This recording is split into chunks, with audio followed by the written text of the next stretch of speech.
ज्या प्रकारे बुरखाबंदी 10वी-12वी बोर्ड परीक्षेदरम्यान बुरखाबंदी व्हावी अशा प्रकारची मागणी केली जाते, त्या संदर्भात बोलण्यासाठी आपल्यासोबत राष्ट्रीय मुस्लिम मंचाचे राष्ट्रीय संयोजक इरफान अली आपल्यासोबत आहेत. आम्ही काही मुलींच्या प्रतिक्रिया, ज्या विद्यार्थिनी त्यांच्या प्रतिक्रिया घेतल्या त्या पूर्णपणे विरोध करत आहेत. काही मुस्लिम आमदार आहेत ते विरोध करत आहेत.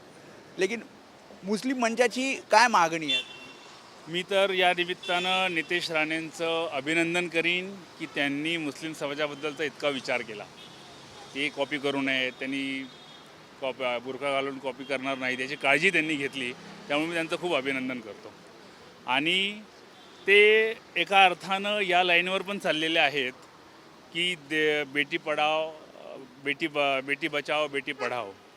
मला वाटतं यांनी हा त्याचा नरेंद्र मोदीजींनी जो नारा दिला आहे आणि बेटी बचाओ बेटी पढाओचा, आणि त्यात चांगल्या बेट्या व्हाव्यात, चांगल्या क्वालिटीच्या बेट्या व्हाव्यात, कॉपी करून न व्हाव्यात, यासाठी त्यांनी जो हे घेतलेला आहे.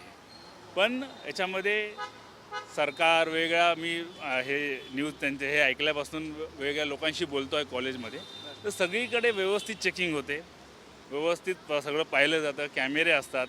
त्यामुळे त्यांनी जी मागणी केली आहे की बुरखा घालून बसू नये, कॉपी मुक्त परीक्षा राबवावी यासाठी बोलतो. यस, कॉपी मुक्तच झाली पाहिजे. सगळा महाराष्ट्र जो आहे वेगळ्या अशी कॅम्पेनिंग चालवतो शिक्षण विभाग जो आहे तो.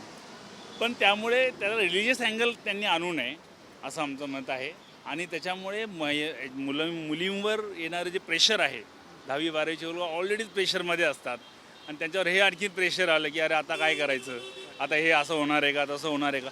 तर या विषयामुळे कदाचित बेटी पढाओच्या लाईनला क्रॅक जाईल का, याचा विचार कदाचित भाजपा सरकारने केला पाहिजे असं मला वाटतं. तुमचं म्हणणं आहे की शिक्षण घेणार नाहीत मुली किंवा मुलींचं प्रमाण कमी होईल मुस्लिम?